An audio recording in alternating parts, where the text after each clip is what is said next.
So as I was just replacing the wilted seedling that had holes in it with a fresh one, I think I found my culprit on what was eating my seedling.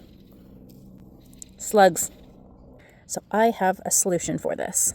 So the solution I like to use to get rid of slugs is cups and beer. Slugs like the smell of the yeast in the beer.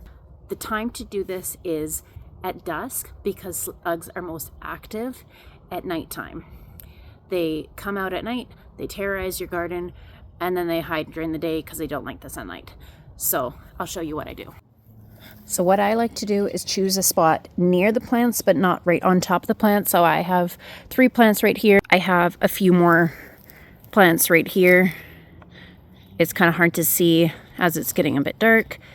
So I'm just going to move some of the straw out of the way.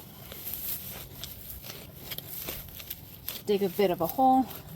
Take one of these small cups, put it in the hole, but you don't want to have the cup fully buried, just a little lip. They will crawl in. Next thing you do is you take your beer and you pour a little bit in it and check back in the morning.